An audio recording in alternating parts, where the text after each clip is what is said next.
Legal, pessoal, boa noite, obrigado por estar aqui com vocês, obrigado a todo mundo que está nos assistindo em casa.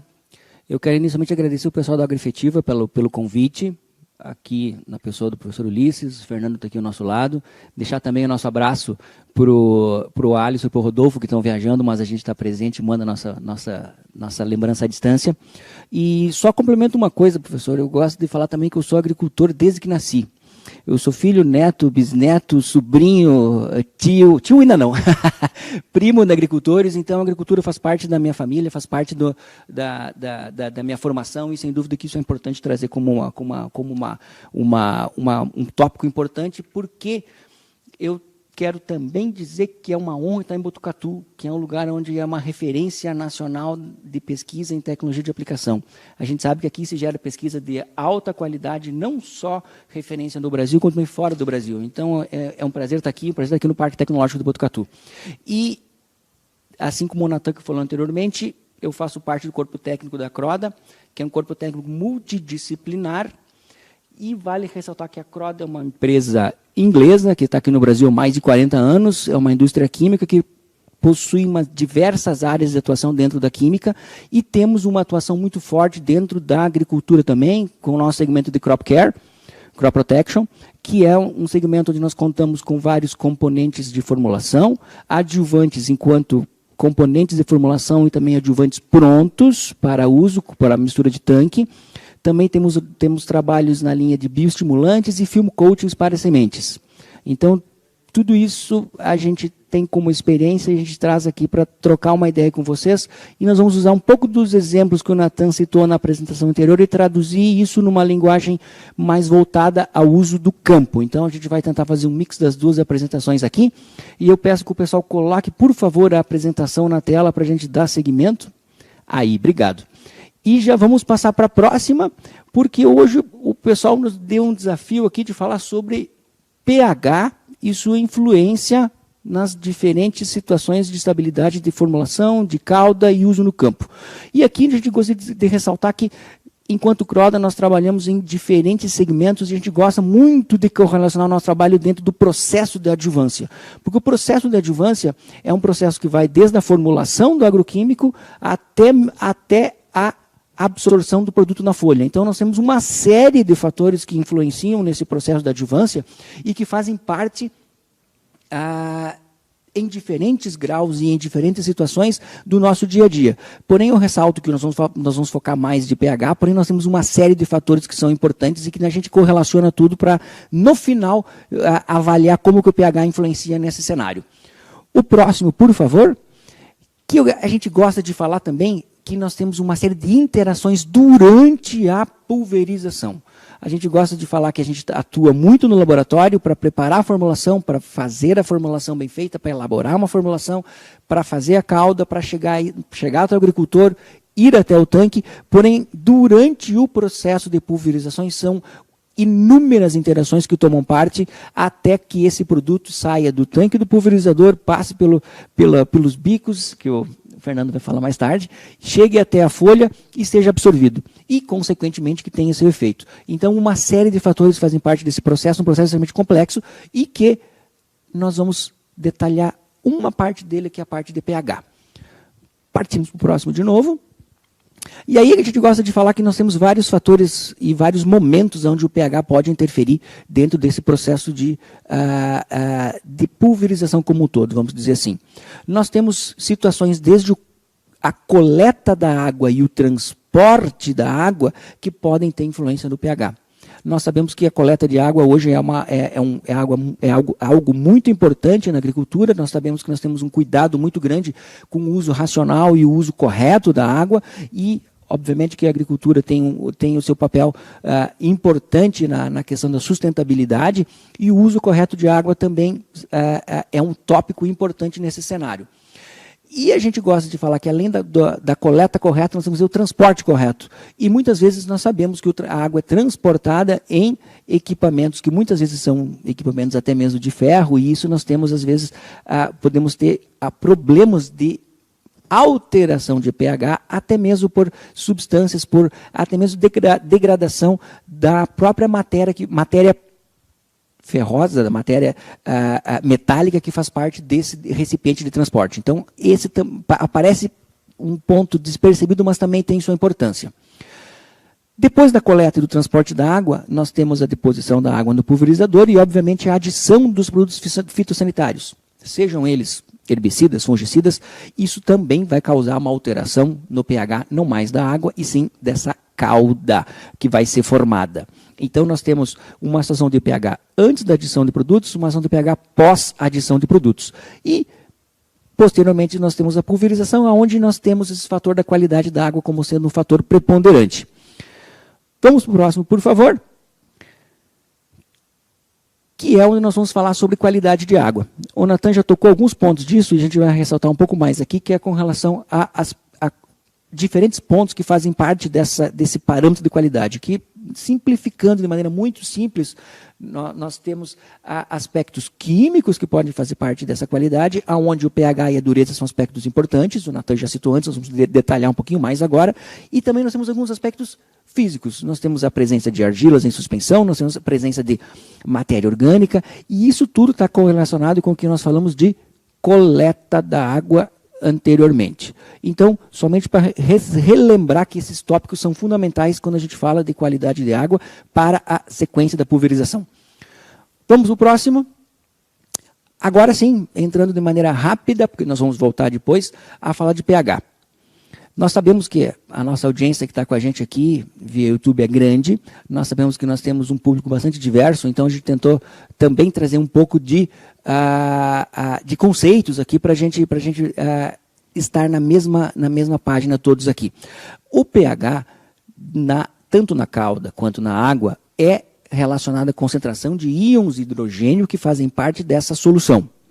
E é uma escala que varia de 0 até 14 e que tem variação dependendo da água. E aí nós temos que ir um pouquinho mais a fundo e falar que nós podemos ter variação do pH em diferentes pontos de coleta de água da mesma fazenda, de um ponto de coleta de propriedades vizinhas, e até mesmo podemos ter alguma variação até mesmo durante diferentes períodos de coleta no mesmo ano. Então o pH é algo importante. A gente sabe que nós temos uma mensuração feita do pH, porém alguma oscilação é de certa forma até natural mesmo em água de coleta de pulverização. Vamos para o próximo. O Natan já citou anteriormente aqui, nós sabemos que a dureza da água, como foi bem mencionado pelo Natan, é a medida da presença de alguns íons, e aí a gente fala mais especificamente de íons de cálcio e magnésio que estão presentes nessa solução, na água, em solução na água, e que, eventualmente, nós temos águas com diferentes durezas. E aí nós sabemos que aqui no Brasil nós temos uma diversidade muito grande de tipos de solo. E esses tipos de solo, obviamente, que também têm uma influência nos minerais que vão estar dissolvidos na água e, consequentemente, vão ter águas com durezas diferentes. Aí nós temos diferentes escalas de mensuração de dureza, porém a gente sabe que a partir de 150 ppm de carbonato de cálcio, nós já temos uma água com uma dureza que passa a ser preocupante. A classificação de água dura é de 150 a 300, porém tem algumas escalas que variam um pouco essa mensuração, porém esse é um valor onde nós já temos que ter alguma preocupação com a dureza da água. Vamos para o próximo. Desculpa. Não, é esse mesmo, esse slide mesmo.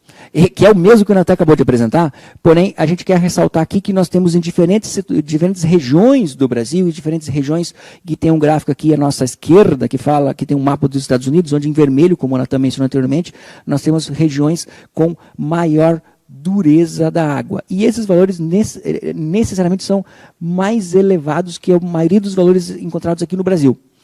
E aí, pH, nós também temos no gráfico do Brasil direito um estudo que foi conduzido alguns anos atrás, onde mostra diferentes pHs de águas de pulverização coletados em diferentes regiões do Brasil. E a gente mostra que aqui nós temos uma oscilação ao redor de 7, com alguns pontos um pouco abaixo. E aí até eu gostaria de citar aqui, se o professor Ulisses me permite aqui, a gente sabe que nós temos aqui no livro da agroefetiva, também tem um trabalho de levantamento de pH e dureza da água, aonde a gente, se não me falha a memória, nós temos pHs mais elevados coletados no estado do Paraná, seguido do Rio Grande do Sul, em torno de 7, um pouco acima de 7, e pHs no estado do Mato Grosso como sendo os pHs mais baixos na casa de 5 pontos, vírgula alguma coisa. Então, qual é o ponto? Nós sabemos que o pH no Brasil está nessa faixa de 5 a 7, que é um pH pouco ácido a neutro. Então, obviamente, como nós falamos que tem média de 7, nós sabemos que nós temos alguns pontos de coleta acima de 7. Então, nós temos também algumas situações acima. Porém, o que é importante mencionar é que nós temos uma variação muito grande. E nós precisamos conhecer esse pH para nós poder fazer uma avaliação da nossa água de maneira correta. Agora sim, vamos seguir para o próximo, que nós vamos falar muito rapidamente de um ponto que às vezes passa despercebido, que é a presença de argilas e matéria orgânica também na água de pulverização. Nós sabemos que esses são produtos que são materiais que ficam em suspensão e principalmente as argilas e até mesmo partículas de silt podem ficar em suspensão e levar a algum tipo de adsorção por algumas moléculas agroquímicas específicas. Isso está relacionado a alguns coeficientes de sorção de cada molécula, porém a gente sabe que em algumas situações nós podemos ter alguns processos de retenção, levando em casos extremos até uma precipitação em própria cauda ou alguma adsorção também durante a fase de pulverização ou pós-pulverização, que é o mais comum ter adsorção de alguns produtos já na solução de solo. Porém, o mais importante aqui é nós lembrar que nós temos que levar a qualidade da água como um fator muito sério, porque nós podemos ter diferentes implicações e que saem fora do pH, que é o nosso objetivo inicial, porém são importantes no conjunto. Próximo. Aí sim. Entrando especificamente na parte de pH, seus efeitos, suas consequências dentro de um processo de pulverização, eu gostaria de ressaltar que nós temos diferentes cenários aqui. Nós podemos falar de pH de água antes de fazer a mistura, que aí é relacionado exatamente com o que nós estávamos falando antes sobre a mensuração do pH, que é feita no campo, e aí até um ponto que é importante, a gente sabe que o pessoal da agroefetiva faz todo um trabalho aqui para avaliar a qualidade de pulverização, faixa de deposição, uma série de coisas, e faz uma medição correta de pH. Mas a gente sabe que a própria medição de pH é algo complexo, porque nós temos diferentes equipamentos e métodos para fazer essa mensuração, porém, pH-metro calibrado é algo que é crítico para fazer a avaliação correta. Então, a gente sabe que muitas vezes esses pH-metros podem nos dar alguma variação e é importante nós ter um pH-metro que nos dê confiabilidade no nosso resultado, porque uma variação pequena de pH representa muitas vezes uma diferença grande em termos de resultado final de pulverização. E aqui até eu trouxe um mapa diferente mostrando o pH de água de chuva em diferentes pontos dos Estados Unidos, mostrando que não só a questão de tipo de solo e pH de água coletada no solo tem variação, como nós temos aqui variação que pode chegar a mais de um ponto de pH de diferentes coletas de água de diferentes pontos dos Estados Unidos. Então vejam como o pH de água pode variar muito dependendo da situação, da região, do local e do ponto de coleta. Vamos para o próximo? Aí sim. E aí aqui nós entramos num ponto polêmico que a gente gosta de levantar. Nós temos diferentes citações de literatura que falam de pH ideal de água de caldo de pulverização. Tem algumas citações que falam que o pH ideal é de 4 a 6, tem algumas citações que falam que é ideal de 6 a 8, então esse é um tema extremamente polêmico. E aí nós entramos numa outra questão. É necessário fazer correção de pH antes da mistura com agroquímicos? Nós temos vários produtos corretores de pH no mercado, nós temos uma gama ampla de soluções para problemas de pH. Porém, o importante é sempre nós não esquecermos que nós temos que fazer uma avaliação da nossa situação. Às vezes a gente generaliza algumas situações e acaba utilizando algumas medidas que não necessariamente são viáveis para a nossa situação. Então é importante cada fazenda, cada propriedade fazer a sua avaliação, entender a sua situação e a sua necessidade para tomar medidas corretas. Porém, de maneira geral, nós temos pHs de água no Brasil que são, em sua grande maioria, adequados para a pulverização, porém, obviamente que exceções existem e medidas de correção devem ser tomadas nessas situações. Vamos para o próximo aqui? Depois de nós termos a cauda pronta, o que nós temos a situação de pH? Obviamente que nós sabendo o pH da nossa água antes da mistura, nós vamos ter uma mudança natural de pH pós adição de agroquímicos.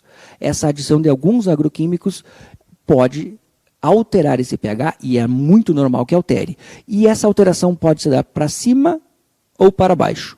A grande maioria das situações vão ter redução de pH com adição de agroquímicos, tendo em vista que a maioria das formulações tem alguns componentes que tendem a reduzir o pH. Porém, é importante realizar uma medição também nessa cauda pós-adição para verificar se nós estamos dentro da faixa ideal. E aí é importante nós mencionar que cada produto, cada agroquímico tem a sua faixa ideal de trabalho de pH em cauda também. E aí nós sabemos que isso pode variar de acordo com o agroquímico. Tem alguns produtos que tendem a ter um funcionamento melhor em pHs mais baixos, e o grande exemplo desse é o nosso glifosato, que é um produto utilizado largamente, e que por si só já reduz o pH da cauda após a sua adição na cauda de pulverização, e é um produto onde o pH mais baixo favorece o seu melhor desempenho também em termos de eficácia em campo. Porém, tem um fator crítico aqui. Alguém hoje, aí até peço ajuda para o pessoal, que alguém hoje aplica glifosato isolado em situação de campo? Muito raramente. Então, nós temos hoje a situação normal de campo de misturas complexas, misturas onde a gente utiliza fertilizantes foliares, que a maioria deles são bases, tem alguns sais em sua composição, e isso também tende a ter uma alteração de pH. Nós temos agroquímicos de diferentes famílias químicas sendo misturados, aí a gente tem uma gama ampla, nós podemos falar de grupos químicos de produtos aqui, tanto de herbicidas, quanto fungicidas, quanto inseticidas, até amanhã cedo, e cada grupo tendo o seu pH ideal. Porém, é importante falar que essas interações são complexas e vão resultar em situações distintas de acordo com a nossa água original e com o produto que está sendo misturado. E aí um ponto importante que o Natan mencionou brevemente, porém, nós sabemos que nós temos diferentes ingredientes ativos que são formulados de maneira distinta. E essas diferenças em cada formulação tende a resultar em mudanças de pH de cauda diferentes. Então esse é um ponto importante. Nem sempre o mesmo ingrediente ativo produzido por diferentes fabricantes vai ter o mesmo pH e vai resultar no mesmo movimento de pH pós adição de cauda, porque os componentes da formulação, por sua vez, podem ter diferentes pHs e resultar em pHs de cauda diferente também. Então, esse ponto das misturas complexas, eu sei que é muito polêmico, nós podemos ter uma gama grande de perguntas depois, nós podemos até aprofundar um pouco nisso, mas nós sabemos que mudanças complexas, misturas complexas resultam em situações diferentes, e isso necessariamente vai necessitar análise caso a caso. Vamos para o próximo? Aí entra numa parte que é chave também. Problemas derivados de impactos de pH em cauda. Aí eu estou falando de novo, após a mistura com diferentes agroquímicos. Nós podemos ter diferentes problemas relacionados ao pH de cauda que vão impactar diretamente em alguns agroquímicos. Nós temos produtos que tendem a ter uma hidrólise em meio alcalino. Ou seja, se nós estamos em situação de pH muito elevado, nós podemos ter uma hidrólise de alguns produtos. E aí eu citei até alguns exemplos no nosso slide aqui, que são derivados de diferentes fontes e diferentes pesquisas bibliográficas, e ao mesmo tempo também podemos ter hidrólise ácida, e aí também se tem um exemplo de algumas sulfonilureias que podem ter uma hidrólise em situações de meio com pH muito baixo. Porém, é importante mencionar que essa hidrólise, normalmente nós temos uma aceleração desse processo de hidrólise. Ou seja, nós vamos ter uma redução da quantidade disponível do ingrediente ativo ao longo do tempo. Normalmente nós vamos ter uma redução do tempo de meia-vida desse produto ao longo do tempo, quando nessas situações extremas, ou muito alcalino ou muito baixo. E essa hidrólise é relacionada a algumas situações, como o próprio pH do meio, o tempo de contato, ou seja, quanto tempo nossa calda vai ficar preparada, e aí, quanto maior o tempo de preparo de calda, mais nós vamos ter o problema de hidrólise, e também a temperatura, que também pode ter uma oscilação para cima ou para baixo nisso. E aí também é importante citar que nós temos um problema relacionado ao pH, que notadamente alguns adjuvantes e alguns meios com pHs muito ácidos podem levar a aumento de algumas situações que podem levar até um aumento de deriva de alguns produtos. Isso é um problema que está sendo reportado em alguns locais e que é um problema crítico, onde também tem uma relação com o pH. Vamos para o próximo. Aqui, notadamente, até uma dessas imagens que nós estamos mostrando na apresentação anterior, e a gente gosta de falar aqui, começando com essa figura da nossa esquerda, onde nós temos uma sulfonilureia que está em diferentes concentrações de pH. E notem que ela está solubilizada somente em condições de pH mais elevado. Em condições de pH mais baixo, nós não tivemos uma completa solubilização desse ativo. Ou seja, é um exemplo onde nós temos um produto que, para ter sua perfeita solubilização, nós necessitamos um pH mais elevado. Então, esse é um dos exemplos que nós temos. Ao lado aqui, nós temos uma formulação EW, onde nós temos uma correlação distinta entre dureza, onde a dureza na parte de cima, na figura de cima, é mais branda, e nós temos uma dureza mais elevada na figura na parte de baixo. E nós temos pHs variando, onde da esquerda para a direita há um aumento na concentração do pH. E vejam que há uma diferença na solubilização desse ativo e na estabilidade dessa mistura. Então nós temos situações distintas, onde nós podemos ter influência da dureza e também do pH de calda. Então esses são cenários onde a gente toma cuidado na parte de formulação e preparo do produto em laboratório, para que essas situações sejam minimizadas a campo.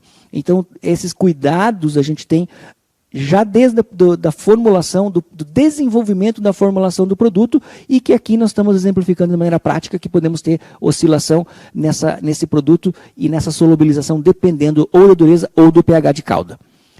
Vamos para o próximo?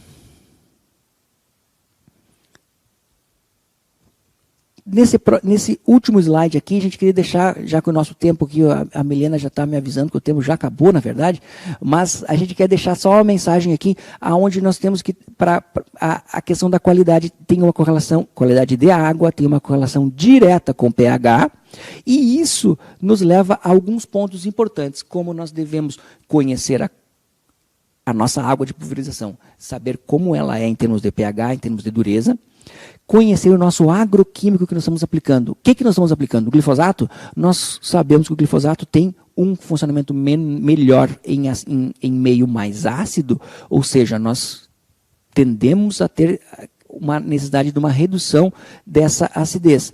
Porém, nós temos agroquímicos que não têm essa necessidade, nós não precisamos trabalhar com meio tão ácido. Então, conhecer o agroquímico e as suas demandas também é importante, é um ponto fundamental, além de conhecimento da nossa água. E, é claro, nós temos a situação de misturas, que é um ponto crítico, onde nós sempre vamos ter uma condição que necessita ser estudada caso a caso, porque é uma função do pH da água que está sendo coletada e utilizada na pulverização, das reações que ocorrem com esses diferentes produtos que estão sendo misturados e, obviamente, com a condição local que pode ter uma variação de acordo com o equipamento, o volume de cauda e até mesmo com qual é a situação que nós vamos aplicar. Se nós vamos demorar muito tempo fazer essa aplicação, vai ser uma aplicação mais rápida. Então, são pontos que são importantes que nós temos que levar em consideração. E correções de pH, sim, quando necessário, devem ser feitas. Porém, nunca esquecendo esses 2 pontos anteriores. Próximo slide, só voltando aqui, esse foi o nosso primeiro slide, eu volto nele só para falar que nesse processo da adjuvância, que nós gostamos de ressaltar como sendo fundamental, nós tocamos em 4 pontos importantes. O Fernando com certeza vai falar mais sobre alguns desses pontos na sequência, porém nós falamos sobre tipo de agroquímico, qualidade da água, deriva e adjuvante. Nós não falamos sobre os outros pontos. Então, o pH tem uma importância, sim, porém o conjunto é muito importante e nós temos que entender todo o conjunto para não ficar apegado somente num ponto e ter isto como a nossa principal arma de trabalho. E sim pensar no conjunto de ferramentas que nós podemos dispor para fazer uma pulverização bem feita, uma aplicação de qualidade, onde a gente consegue valorizar o trabalho feito desde a formulação do produto até o efeito final em termos de eficácia de controle, seja de planta daninha, seja de inseto, seja de doença. Vamos para o próximo. Obrigado, pessoal. Foi um prazer estar com vocês. A gente volta nas perguntas, porque eu tenho certeza que a gente vai ter muita pergunta, porque nós falamos de assuntos que são práticos e que são demandados pelo produtor. Então, obrigado e vamos para a próxima, professor.